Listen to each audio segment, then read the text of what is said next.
2 के 8th clause तक हमने कर लिया। डेफिनेशन सेक्शन के 8 क्लॉज हम कर चुके हैं सेकंड सेक्शन के। अब हम आगे चल रहे हैं। अब जो टर्म आ रही है इसके अंदर 9th में, आप देखो सब क्लॉज 9 में ये आ रही है fraudulently, means doing anything which is in with the intention to defraud but not otherwise.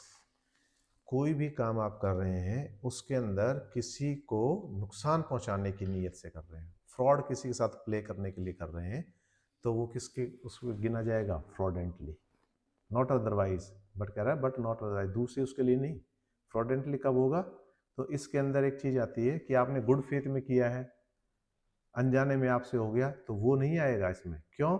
The word here is intention. आपका इरादा होना चाहिए किसी को नुकसान पहुंचाने का, फ्रॉड करने का। यदि इरादा आप प्रूव नहीं कर पाए तो नहीं है, वो इरादा है then only it is fraudulently, the act is fraudulently. Act को कह रहे हैं फ्रॉडेंटली एक्ट। कब कह रहे हैं? जब इंटेंशन क्या होनी चाहिए? डिफ्रॉड करने की हो, इसके अलावा वो उसमें नहीं आएगा। आगे 10 जेंडर। यहां जेंडर जो है उसका मतलब ही भी है और शी भी है। जहां भी जेंडर का मतलब है वहां ही, जहां भी वर्ड लिखा हुआ है इस एक्ट के अंदर, उस ही के अंदर pronouns he is the derivative are used for any person whether male female और ट्रांसजेंडर, तीनों के लिए ही यूज हो सकते हैं। ये इस बार ऐड किया है ट्रांसजेंडर, इसमें पहले नहीं था। अब ये जो ट्रांसजेंडर यूज किया है यहाँ पर, ये इस ट्रांसजेंडर को हम कैसे समझेंगे? हु आर ट्रांसजेंडर, तो ये हमें पता लगेगा क्लॉज के of section 2 of transgender persons protection of right act 2019। उसमें जो डेफिनेशन दे रखी है उस डेफिनेशन के अकॉर्डिंग यदि वो सारी चीजें सही है then we can call him transgender. तो यहाँ उसको डिफाइन नहीं कर रखा क्योंकि पर्टिकुलर एक्ट है उसके अंदर उसमें डिफाइन कर रखा है कि हु आर ट्रांसजेंडर्स। ठीक, नाउ कम्स गुड फेथ।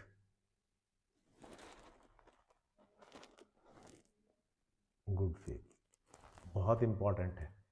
सारे केसेस लगभग दो ही चीज हम प्रूव करते हैं उसमें, या तो गिल्ट, कसूर है इसका, और या इनोसेंस, कसूरवार नहीं है। तो ये किस पे आ जाएगा? गुड फेथ उस इनोसेंस को प्रूव करने के लिए मददगार है कि हमने जो किया था। तो गुड फेथ कब पता लगेगा?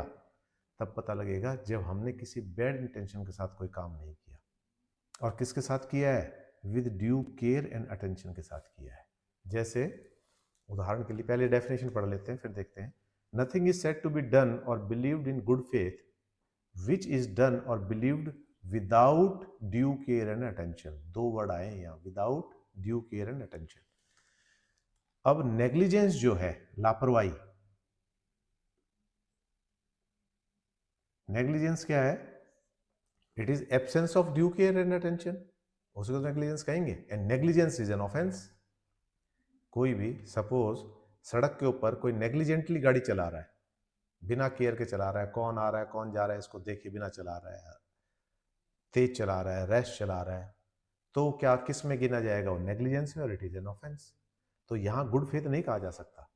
अब एक क्रेन थी, उस क्रेन ने अपना हुक जो होता है क्रेन का, यूं हुक लटका रहता है ना भारी सा, इस हुक को खुला हुआ छोड़ दिया, और जब उसने गाड़ी टर्न की तो वो घूमा, और घूम के वहां पर जो पुलिस मैन था, ट्रैफिक हवलदार था, उसके सिर में लगा, चोट लग गई। अब वो ड्राइवर कह रहा है कि जी मैंने तो बहुत धीरे से गाड़ी चला रहा था, मैं तो ये तो 10 की भी स्पीड नहीं थी, और मैंने तो बहुत आराम से टर्न लिया सारा सड़क। भाई आपने सारी चीज़ें सही की, आपको इस हुक को फासन करना था ना, ये रिक्वायरमेंट है ना, आप इसे खुला तो नहीं छोड़ सकते। तो ये क्या किया आपने? ड्यू केयर एंड अटेंशन नहीं किया आपने, ड्यू केयर से काम नहीं किया। आपको जब गाड़ी चलानी थी तो उससे पहले आप उस हुक को फासन करते, उसमें बना रहता है ताकि ये हुक हिले ना, किसी को लगे ना, और आपने ऐसा नहीं किया, तो आप गुड फेथ में नहीं आ सकते। लेकिन अब ये गुड फेथ में कैसे हो सकता है? गुड फेथ में ऐसे हो सकता है कि मैंने तो फासन किया था, लेकिन चलते हुए कुछ माल फंक्शनिंग हो गई, कोई प्रॉब्लम आ गई गाड़ी में, उसकी वजह से वो हुक निकल गया, और वो इंटेंशनल नहीं थी, जानबूझ के नहीं थी, वो वैसे गड़बड़ आई थी उसकी वजह से, तो यहाँ गुड फेथ हो सकता है। तो गुड फेथ आपकी इनोसेंस को साबित करता है कि यू आर इनोसेंट। लेकिन कब? जब आप ये प्रूव कर सकें कि आपने जो काम किया है वो ड्यू केयर और टेंशन से, पूरी सावधानी से और एकदम सजगता से आपने काम किया है, तो ही only you can claim good faith, otherwise not. Otherwise तो क्या हो जाएगा, आप नेग्लिजेंस में आ जाएंगे, and negligence is an offence. जैसे सड़क एक्सीडेंट का मैं उदाहरण दे चुका हूं, यदि आप नेग्लिजेंटली गाड़ी चला रहे हैं तो यू आर एट फॉल्ट। ठीक है, तो यहां पर गुड फेथ क्लियर हो गया। तो किसी भी उसके अंदर यदि आप इनोसेंट हैं तो इनोसेंस को प्रूव करने के लिए गुड फेथ है कि I was doing that job without any mala fide intention, without any bad intention, तो वो फिर क्या होगा, गुड फेथ प्रूव होगा आपका। ठीक है, government mean central government and state government. ठीक है, अब यहां एक और आ रहा है 13th, हार्बर। बड़ा इंपॉर्टेंट है ये। पहले इसको पढ़ लेते हैं फिर इसको समझते हैं। Include supplying a person with shelter, food, drink, money, cloth, arms, ammunition और मीन्स ऑफ कन्वीनियंस। ठीक है, अब यहां यदि हम इसको थोड़ा देखते हैं कि किसी को मकान प्रोवाइड करा दिया, फूड प्रोवाइड करा दिया, ड्रिंक प्रोवाइड करा दिया, मनी प्रोवाइड करा दिया, it is not an offence, यहां तक ऑफेंस नहीं है। आर्म्स कराए ये ऑफेंस में, एम्यूनिशन है, या और कोई उसको साधन प्रोवाइड कराया, कब? और assisting a person by any means, किसी भी तरीके से, जो ये दे रखे ना तरीके, इनके अलावा भी किसी तरह से मदद कर रहा है, whether of same kind as those enumerated in this clause और नॉट, इसी तरह के या इससे अलग भी हो सकते हैं, मदद तो कैसे भी की जा सकती है। इंपॉर्टेंट क्या है, हार्बर कब होगा, अपराध कब बनेगा, व्हेन टू इवेड एप्रीहेंशन, कि मैंने कोई अपराध कर दिया, अब अपराध करके मैं भाग रहा हूं, मुझे डर है कि मैं पकड़ा ना जाऊं, उसके लिए मैं किसी से मदद कर रहा हूं, मांग रहा हूं, और कोई मेरी मदद कर रहा है, यदि उस चीज के लिए मुझे बचाने के लिए कोई मदद कर रहा है, मेरी गिरफ्तारी को बचाने के लिए कोई मदद कर रहा है, तो किस में आ जाएगा, वो हार्बर में आ जाएगा। ठीक है, तो यहां पर ये ऑफेंस हो जाएगा। अब मुझे पता ही नहीं, मेरा दोस्त है 10 साल बाद आया है, मुझे ये नहीं पता कि अपराध करके आया है, तो फिर मुझे क्या प्रूव करना है, तो फिर हम किसमें, सबसेक्शन 11 में चले जाएंगे, गुड फेथ। तो मुझे ये अपनी इनोसेंस प्रूव करने के लिए गुड फेथ की, मैंने तो ड्यू केयर एंड अटेंशन, इतने दिन बाद मिला, मैंने पूछा कहाँ नौकरी कर रहा है, सब कुछ करने के बाद ही मैंने इसको अपने घर में जगह दी, और सवेरे इसने जाने को कह दिया था, रात अंधेरी हो रही थी तो मैंने मदद कर दी। तो गुड फेथ के अंदर बचाव भी है। लेकिन यहाँ हार्बर का यह है, यहाँ इंटेंशनली आपको पता है ये आदमी ऑफेंस करके आया है, अपराध करके आया है, उसके बाद आप किसी भी तरह की मदद करते हो, किसी भी तरह की, मकान से लेकर, ड्रिंक से लेकर, मनी से लेकर, पैसे से लेकर, झूठ बोलने से लेकर, रास्ता दिखाने से लेकर, टिकट बुक कराने से लेकर, कोई व्हीकल प्रोवाइड कराने से लेकर, कुछ भी आप करते हो, तो अब किस में, you falls under the definition of harbour, पनाह देना, इसको हिंदी में यदि हम कहें तो उसके अंदर आप आते हो। ठीक है, तो इट इज एन ऑफेंस। अब 14th है इंजरी, मोस्ट इंपॉर्टेंट। हम इंजरी से, जहां भी वर्ड इंजरी आता है, हम अंदाजा क्या लगाते हैं, चोट, और वो चोट कैसी है, शारीरिक चोट, बॉडी के अंदर कोई चोट पहुंचा दी, दैट इज इंजरी ये। लेकिन यहाँ according to BNS that injury includes what all, injury means harm whatever illegally, not legally, illegally caused to any person in body, mind, reputation and property, 4 तरीके से। तो पहली शर्त क्या होनी चाहिए इंजरी की, कि वो कैसी पहुंचाई जाती, इलीगली।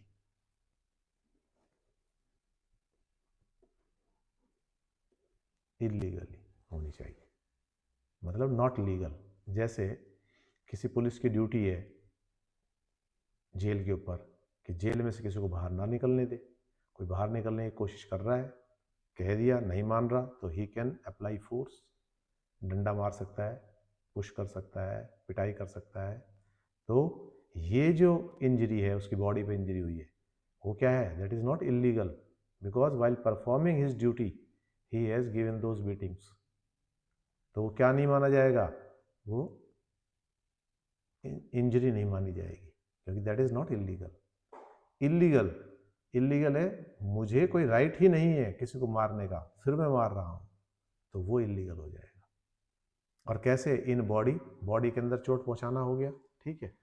माइंड, माइंड के अंदर कैसे, मानसिक रूप से परेशान करना, अनॉय करना, किसी लड़की का पीछा करना मना करने के बावजूद, हालांकि वो उसकी बॉडी को कुछ नहीं कह रहा है, लेकिन जब भी वो घर से बाहर निकलती है वो सामने खड़ा होता है, जब भी कॉलेज से बाहर खड़ी होती है सामने खड़ा होता है, जब भी वो अपनी स्कूटी पे जा रही होती है उसके साथ साथ चल रहा होता है, बार बार रिक्वेस्ट भेज रहा है, फ्रेंडशिप रिक्वेस्ट भेज रहा है, मना करने के बाद भी, डिक्लाइन करने के बाद भी, तो ये क्या है, मानसिक रूप से परेशान कर रहा है उसको, तो that is also injury. And third one is reputation. तो रेपुटेशन के लिए you have seen honour killing तक हो जाती है। रेपुटेशन के लिए तो करते हैं, एक लड़की ने मर्जी के बिना किसी और धर्म में या जाति में शादी कर ली, तो परिवार वाले उसको मार देते हैं। क्यों मारते हैं, रेपुटेशन की वजह से, कि लेकिन ये रेपुटेशन क्या है, ये गलत है, ये उनकी गलत धारणा है। यहाँ रेपुटेशन का मतलब है कि समाज के अंदर आपकी रिगार्ड और रिस्पेक्ट, यदि उसको कोई ठेस पहुंचाता है तो उस रेपुटेशन को हमें नहीं लेना है, वो तो झूठी शान है, झूठी रेपुटेशन है, जिसको बनाने के लिए बच्चे को कत्ल कर दिया, अपराध कर दिया, वो रेपुटेशन भी गलत है। यहाँ रेपुटेशन क्या है, सपोज कोई ऑफिसर है, सपोज कोई नेता है, जैसे बहुत दिनों पहले केजरीवाल ने आरोप लगा दिए थे, अरुण जेटली पे लगाए थे और कईयों पे लगाए थे, राहुल गांधी ने प्रधानमंत्री मोदी के ऊपर लगाए थे, तो वो जो सारे आरोप लगाए थे, यदि वो सही होते तो कोई दिक्कत ही नहीं थी। यदि आप किसी चोर को चोर कहते हो तो कोई दिक्कत नहीं है, लेकिन जिसने चोरी नहीं की उसके ऊपर आप आरोप लगाते हो कि इसने चोरी की है, तो then it will harm his reputation, वो तो उसकी रेपुटेशन को हार्म करेगा। तो रेपुटेशन को हार्म करना, दैट इज ऑल्सो इंजरी, क्योंकि आदमी सारा काम किसके लिए करता है, तो बिल्ड हिज रेपुटेशन, रेपुटेशन करने के लिए तो करता है, दान देता है, समाज में व्यवस्थित रहता है, कोई गंदे काम नहीं करता है, हेल्प करता है लोगों की, किस लिए करता है, रेपुटेशन को बिल्ड करने के लिए। कोई उसकी रेपुटेशन को हर्ट करे, डिस्ट्रॉय करे, तो that comes under injury. And the last one is property. Property भी तो हम ओन करते हैं, हमारी उससे अटैचमेंट होती है, उसमें हम पैसा खर्च करते हैं, मेहनत करते हैं उसके लिए, यदि उस प्रॉपर्टी को कोई डैमेज करता है, then also it comes under the periphery of injury. ठीक है, मेरा मोबाइल किसी ने चोर लिया, डिस्ट्रॉय कर दिया, मेरी बाइक को नुकसान पहुंचा दिया, मेरी बाइक चुरा ली, मेरे घर के अंदर चोरी कर ली, कुछ और है, तो ये सारा किस में आएगा, प्रॉपर्टी में आएगा। तो यहाँ इंजरी का मतलब क्या हो गया, कि चार चीज़ों को नुकसान पहुंचाना, नॉट साइमल्टेनियसली, एक साथ, एक में भी हो सकता है, दो में भी हो सकता है, चारों में भी हो सकता है, और अकेले में भी हो सकता है। तो इंजरी की डेफिनेशन में चार कौन कौन सी आ गई, कहाँ, जहाँ पहली कंडीशन क्या हो गई, इलीगली, लीगली कर रहा है तो नहीं है। अब लीगली क्या है, जैसे मान लो दो प्लेयर हैं, वो खेल रहे हैं, तो लीगली क्या है, they have permitted each other, उन्होंने कंसेंट दे दिया कि इंजरी हो जाए तो कोई बात नहीं है। बॉक्सिंग कर रहे हैं तो दे हैव कंसेंटेड, कंसेंट दे दिया, वहाँ यदि किसी का दांत भी टूट जाता है तो भी वो क्लेम नहीं करेगा, इंजरी नहीं कहलाएगी। क्यों, because that is legal, illegal नहीं है। ठीक है, रोड रेज हो गई, किसी की गाड़ी ने ओवरटेक कर लिया, इस बात पे झगड़ा हो गया, फिर किसी का सिर फोड़ दिया, then it will be injury, क्योंकि इलीगल है, he is having no right, आपके पास राइट ही नहीं है किसी दूसरे को चोट पहुंचाने का। तो क्या, कहाँ हो जाएगी, इन पर्सन हो जाएगी, in body, mind, reputation, property, इन चारों को डैमेज पहुंचाता है तो वो इंजरी हो जाएगी, and bye means of illegal method. ठीक है, उसके जरिए, तो ये इंजरी हो गया हमारा। अब नाउ जो इलीगल था उसको भी समझें, इलीगल और लीगली क्या है वो भी समझ में आना चाहिए ना। तो 15 से बता रहा है, illegal and legally bound to do. तो ये चोर पुलिस की कहानी हो गई। इलीगल काम कौन करेगा? जो कानून तोड़ेगा। चोर है, चोरी कर रहा है, इलीगल है, और करने से रोक रहा है, हो गया लीगली बाउंड टू डू। क्या है वो? पुलिस का काम है, लीगली बाउंड टू सेफ्टी के लिए, लोगों की सुरक्षा के लिए तो करना है। तो legally bound to do is associated with duty, कि आपको क्या ड्यूटी असाइन किया रखी है, आप किस चीज के लिए ऑथराइज्ड हैं, क्या आप कर सकते हैं, क्या आपके राइट्स हैं, that is legally bound to do. वो लीगली बाउंड टू डू में आ जाएगा। और जो आप लीगली बाउंड टू डू हैं, यदि वो नहीं करते, then also it is an offence, वो भी ऑफेंस में ट्रीट होगा। तो ये कह रहा है the word illegal is applicable to everything, हर चीज के ऊपर। कौन? Which is an offence. Offence कहाँ? हम जहाँ इनमें एक्ट के अंदर डिफाइन करेंगे, उन सारे ऑफेंस के लिए जो भी आप करते हो वो इलीगल है, ठीक है। और which is prohibited by law, या कानून जिसको प्रोहिबिट करता है किसी अदर लॉ के अंदर, उसके अंदर तो भी। And which furnishes ground for civil action, या सिविल एक्शन हमने पढ़े थे दोनों, क्रिमिनल लॉ अलग पढ़ा था, सिविल लॉ अलग पढ़ा था।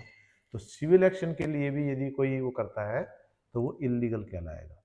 इलीगल मतलब मेरा ये प्लॉट है और ये पड़ोसी का प्लॉट है, इसने मकान बनाना शुरू किया तो ये मेरे प्लॉट के अंदर यहाँ इसने बनाना शुरू कर दिया, तो ये क्या? इलीगल हो गई। क्यों? क्योंकि मेरे राइट के अंदर ये एनक्रोचमेंट कर रहा है, मेरी हद के अंदर, तो ये इलीगल होगी। तो सिविल एक्शन हो जाएगा उसके ऊपर। सिविल एक्शन में कोर्ट देखेगी भाई ये इसका कितना बनता था, उस डिस्प्यूट को रिजॉल्व करेगी। And a person is said to be legally bound to do whatever he it is legally in him to omit. तो कौन सा? यदि वो काम नहीं करता तो किस में आ जाएगा? इलीगल की श्रेणी में आ जाएगा। जैसे पुलिस की ड्यूटी क्या है, ट्रैफिक पुलिस की, टू मैनेज ट्रैफिक। यदि वो ट्रैफिक को मैनेज नहीं कर रहा है, खड़ा है, ट्रैफिक मिसबिहेव, तो क्या हो जाएगा? ये इलीगल हो जाएगा। He is not doing whatever he is legally bound to do, तो दैट बिकम्स इलीगल। क्लियर? तो लीगल तो इलीगल किसके लिए? किसी के लिए भी है। And legally bound to do is associated with duty, ठीक है आपको। और यदि आप उस ड्यूटी को परफॉर्म नहीं करते, then also that comes under the definition of illegal. ठीक, क्लियर? कोई डाउट?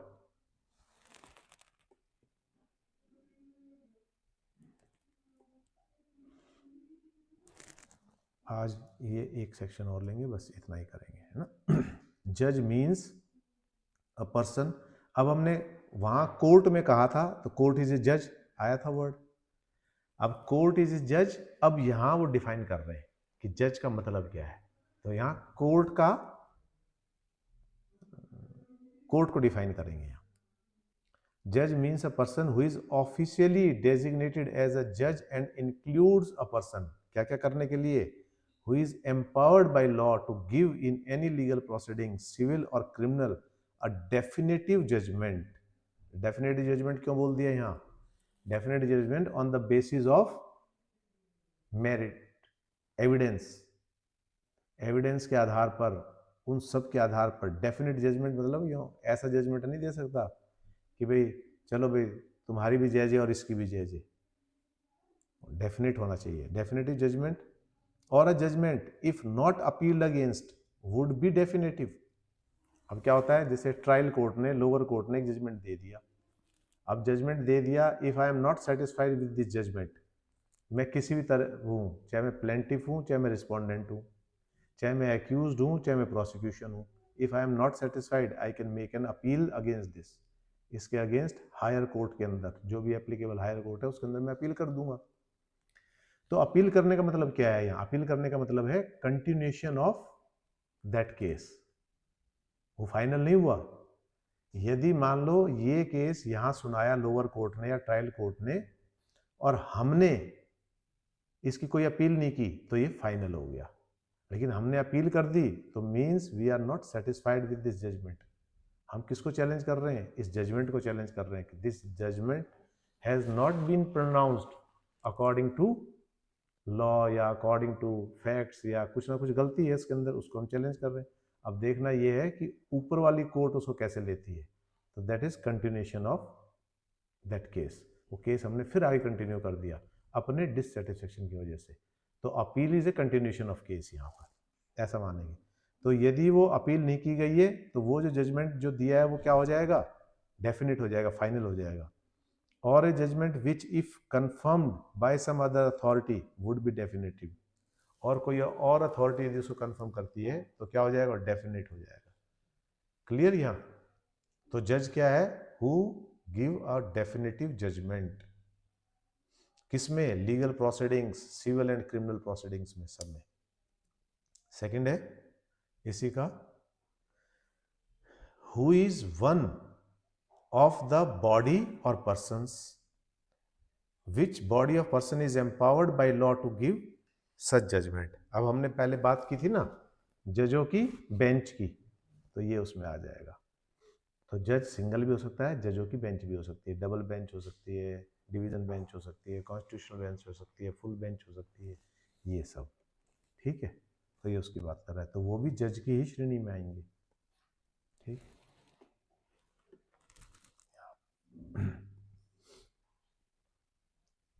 इलस्ट्रेशन देखो, a magistrate exercising jurisdiction in respect of a charge on which he has power to sentence to fine or imprisonment with or without appeal is a judge।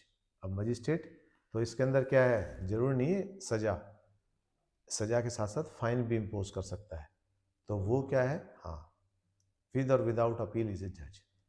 ठीक है, वो भी जज है। तो 17 से फिर हम आगे शुरू करेंगे, आज के लिए इतना ही। ठीक है, लेट्स फिनिश आवर।